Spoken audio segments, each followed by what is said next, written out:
Sir చిరంజీవినే తొందరపడ్డారా? Balayya వీరభక్తుల దాడి ఇంకా ఎవరిని కలవనాకండ.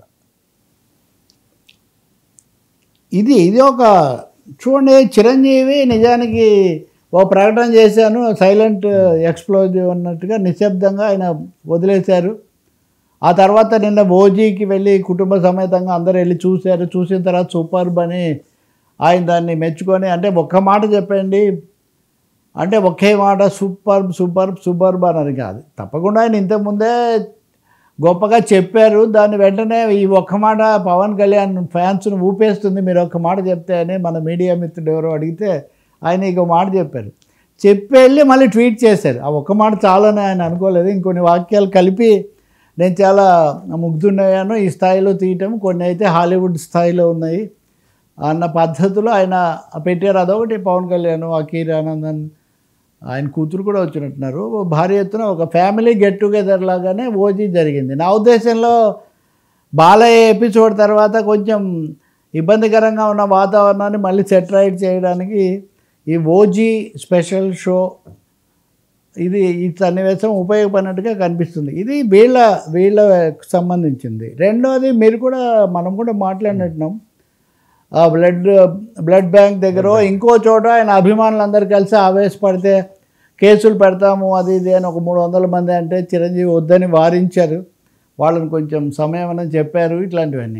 ఇవన్నీ మెగా క్యాంపులో ఇలా ఉంటే, ఈ మెగా కాకుండా అవతలి సెగా క్యాంప్ అనాలి, సెగలు ఎక్కువగా కక్కుతూ ఉంటారు కాబట్టి అక్కడ చాలా తమాషగా ఉంది. మా బాధ్యత కలిగిన వాళ్ళు, మీడియాలో మాట్లాడేవాళ్ళు, కొన్ని కార్పొరేషన్లు ఇట్లాంటి వాటికి పదవులు కూడా అలంకరించిన వాళ్ళు కూడా చిరంజీవి తొందరపడ్డారు. చిరంజీవి కూడా లేఖ రాసి ఉండకూడదంట, అంటే బాలయ్య అని ఉండకూడదని కాదు, చిరంజీవి లేఖ రాసి కొంచెం తొందరపడ్డారు అని అంతటితో ఆగక చిరంజీవిని జగన్ను ముడిపెట్టి చాలా విస్తృతంగా మాట్లాడటం నాకు నిజంగా రాజకీయాల్లో ఏదైనా సంభవమైనట్టుగా ఎలా మాట్లాడతారు, ఇది ఏ విధమైన మెసేజ్ ఇస్తుంది అన్న ఆలోచన కూడా లేకుండా చిరంజీవి తొందరపడ్డారు అని.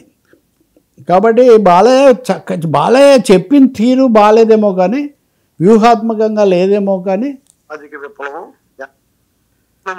సోమరపోతులకి టీడీపీ మీద ఖాతాలు వేశారు. అప్పుడు పవన్ కళ్యాణ్ గారు కూడా అయింది, అది అర్థం చేసుకున్నారు కాబట్టి వాళ్ళు ఎవరు సైలెంట్ ప్రమాణ స్వీకారాన్ని పిలిచారు, వారు బాబు అనుకుంది, అయినా మానలేదు వాళ్ళు. ఇప్పుడు ఇలా మాట్లాడుతున్న వాళ్ళు సాక్షిగానే ఎవరన్నా సరే చిరంజీవి గారు బాలకృష్ణ నిజంగా బాలకృష్ణ ఏం అనలేదండి ఆయన్ని, అది అర్థం చేసుకున్నారు కాబట్టి వాళ్ళు ఎవరు సైలెంట్ గా ఉన్నారు. కొంతమంది అత్యోత్సాహంగా మాట్లాడేవారు, చిరంజీవి గారు కూడా తొందరపడ్డాడు ఆ లెటర్ రాయటంలో. ఒకరోజు ఆగి చూసుకోవాల్సిందే, ఆయన అనవసరంగా ఆయన మర్యాద పోతుంది కదా. జగన్మోహన్ రెడ్డి ఏ మర్యాద ఇచ్చాడు, ఈ కూటమి ప్రభుత్వం ఏ మర్యాద ఇచ్చింది తెలిసిన ఆయనే. ఎందుకంటే ప్రమాణ స్వీకారాన్ని పిలిచారు, అంటే చిరంజీవి తొందరపడ్డాడు, బాలకృష్ణ ఏం అనలేదు, మర్యాద పోతుంది కదా. అసలు చిరంజీవికి కూటమి ఇంత మర్యాద ఇచ్చింది కదా, పవన్ కళ్యాణ్ చూసి చిరంజీవికి మర్యాద ఇచ్చారు, ఆయన ప్రమాణ స్వీకారానికి పిలిచారు, ఆయనకి ఇంకా ఏదో చేశారు. ఇవన్నీ కూడా అంటే ఒక విధంగా చిరంజీవి సంయమనం అనండి, ఇది ఒక్కరిదే నేను చూపించింది. నేను ఎందుకు ఇటు తిప్పి చూపించానంటే పేర్లు మనుషులు దానికి పెద్ద మీకు తెలిసి ఎప్పుడు నేను చాలా తక్కువగా ఇలాంటి వివాదాలకి ఈ లేనిపోని విలువ ఇవ్వడం.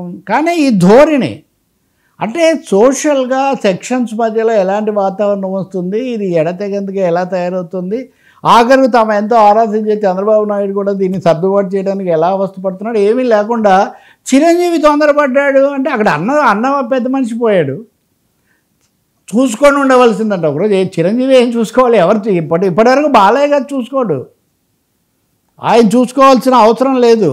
ఇంకా చెప్పాలంటే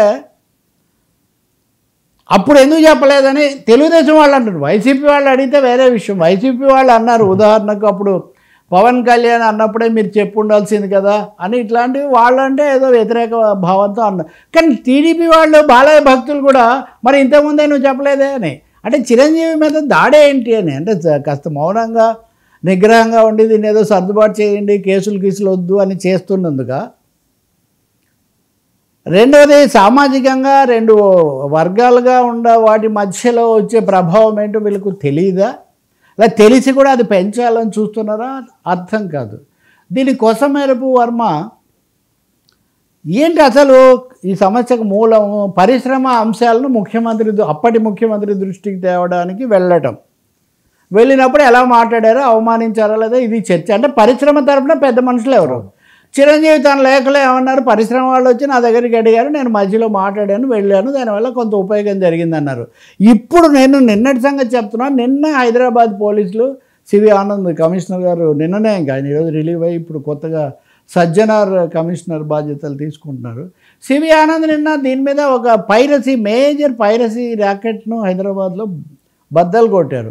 22,000 కోట్లు దానివల్ల పరిశ్రమకు నష్టం వచ్చిందని, ఒక తెలుగు సినిమా పరిశ్రమకే 3-4 కోట్ల నష్టం వచ్చి ఉంటుందని, రహస్య కెమెరాలు అధునాతన సాంకేతిక పద్ధతుల్లో సినిమాలను పైరసీ చేస్తున్నారని బయట పెట్టారు. పెట్టిన తర్వాత వాళ్ళు పరిశ్రమతో కూడా దీన్ని పంచుకోవాలని పరిశ్రమ పెద్దలను ఆహ్వానించాడు.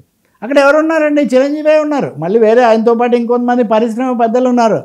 బాలయ్య బాబు లేరు, ఆయన ఊళ్ళో లేరో, మళ్ళీ రేపు ఏదన్నా వివరణ ఇస్తారేమో నాకు తెలియదు. కానీ ఆయన్ని పిలిచారట. నిన్న కూడా ఆయన్ను కలిసి ఆయన్ను పిలవడానికి ఒక ప్రయత్నం వీళ్ళు చేశారు, కానీ ఆయన రాలేదు. అంటే వీళ్ళతో వేదిక పంచుకోవడం ఇష్టం లేదు. రెండోది మొన్నటి నేపథ్యంలో మరి ఏమన్నా కొంచెం వద్దనుకున్నారో తెలియదు. కానీ నిజంగా చెప్పాలంటే ఆయన నిన్న సమావేశానికి వచ్చి ఉంటే పరిశ్రమ తరఫున పెద్దగా నేను ఉంటాను, మీరు మొన్న కార్మికులు సమ్మె చేసినప్పుడు ఆయన దగ్గరికి వెళ్ళారు, ఆయనతో కూడా మాట్లాడమని చెప్పామన్నారు. అప్పుడు ఆయన ఏమీ బయటికి రాలేదు.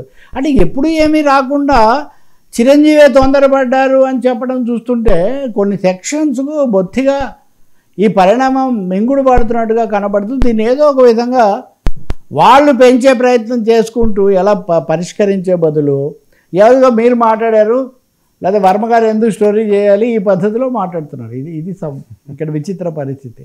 ప్రస్తుతానికి పవన్ కళ్యాణ్ మౌనం పాటిస్తున్నారు. ఇంకొంతమంది నాగబాబు గురించి కూడా ఆయనంటే పోనీ ఉప ముఖ్యమంత్రి నాగబాబు వాళ్ళ పార్టీ తరఫున ఏదైనా ఒక మాట చెప్పొచ్చు కదా. నాగబాబు సమస్యలు నాగబాబుకు ఉండొచ్చు భవిష్యత్తులో, లేదా ఆయనకు వచ్చిన ఆదేశాలు ఎలా ఉన్నాయో తెలియదు. ఇదిగో చంద్రబాబు నాయుడు ఐక్యత కోసం చేస్తున్న ప్రయత్నాలు. కానీ ఏదో సామెత చెప్పినట్టుగా గుళ్ళో ఏమో చేయకపోతే గుగ్గిలం వేసినంత పుణ్యం అని కనీసం నెగిటివ్గా మాట్లాడుకుంటూ ఉండాలి కదా. అది ఇక్కడ సమస్య. సరే ఇక్కడతో అయిపోయినట్టేనా ఇది? ఇంకేమైపోతుందంటే ఇప్పుడు వీళ్ళు మాట్లాడాక వాళ్ళు కేసులు పెట్టద్దంటే పెట్టలేదు, కానీ కేకలేకుండా ఉంటారా? ఒకరిద్దరు వేశారు. ఇప్పుడు మీ దగ్గరికి వచ్చిన వాళ్ళలో కూడా ఒకరో ఇద్దరు చిరంజీవి అంటే ఇది అవుతుంది అన్నట్టు ఒక ర్యాలీ కూడా తీసుకున్నారు వాళ్ళు. అదే కదా నేను చెప్పేది. ఇప్పుడు నేను చెప్పినవి నేను ఇంకా చాలా గౌరవంగా దీనిగా చూపించాను. అలాగే మాట్లాడిన వ్యాఖ్యాతల మీద కూడా ఇష్టానుసారం వాళ్ళు నోరు పారేసుకుంటున్నారు. సరే నన్ను నా పేరు ఎవరు తీయలేదు, కానీ చెప్తున్నాను నేను ఈ పద్ధతి ఏంటి అసలు ఎదురుదాడి అంటే ఎంతసేపటికి ఇంకా వేరే వాళ్ళని మేము చూడము, మేమే అహం బ్రహ్మస్మి అనే ధోరణి నుంచి బయటికి రావాలి కదా. పోనీ ప్రజా సమస్యనా అదేం కాదు. కానీ నాకైతే ఒకటి it is most unkind comment అంటున్నా. చిరంజీవి తొందరపడ్డాడు, చిరంజీవి ఆలోచించున్నా అంటే సమాధానం ఇవ్వడం కూడా వాళ్ళకి నచ్చలేదన్నమాట. అంటే ఇప్పుడు పవన్ అధికారం వల్ల అనేక కారణాల వల్ల బాధ్యత వల్ల ఆయన నిశ్శబ్దంగా ఉండొచ్చు. పవన్ కళ్యాణ్ ధోరణి వేరండి. నిన్న మనం మాట్లాడింది కాంతారా సినిమా మీద, బహుశా నిన్నటిగా టాపిక్ ఎవరు మాట్లాడలేదు. అది it got wide response also. Pawan Kalyan కాంతారాకు మినహాయింపు రేట్లు పెంచుకునే అవకాశం ఇవ్వండి, వాళ్ళు వేరే భాష అయితే ఉంది, మన భాషలో ఇట్లాంటి దీనికి పోకూడదు అంటే కొంతమంది కాదు వేరే భాషలోది, రెండవది ఇట్లాంటి కారణాలు కూడా కొన్ని చెప్పి అభ్యంతరాలు పెట్టినా కానీ లేదు దానికి కూడా మనం రేటు పెంచుకునే అవకాశం ఇవ్వాలి, మంచిగా కాస్త ఎక్స్పర్ట్ అయితే ఎవరు తీసినా మనం ప్రోత్సహించాలని చెప్పారంటున్నారు. అంటే బ్రాడ్ వ్యూ తీసుకోవడం అన్నది ఎప్పుడు అధికారంలో ఉన్న వాళ్ళకు అది అవసరం అవుతుంది. దాని బదులు ఇంకా పెంచి చూడాలి. మరి ఈ రోజన్నా మాట్లాడతారు, వాడు చూసారా లేదా నాకు తెలియదు. మరి వీరాభిమానులు అంటే బాలయ్య వీరాభిమానులు ఎక్కువ ఫోర్స్ఫుల్గా ఉంటున్నారు అఖండ తేజస్తో. మరి అఖండ ఏమో ఇక్కడికి వచ్చి కలవటం లేదు. ఏం జరుగుతుందో మరి చూడాలి. ఆయన వాళ్ళ బావగారిని మటుకు పొగిడారు కనకదుర్గ సన్నిధిలో ఇంద్రకీలాద్రి అక్కడ.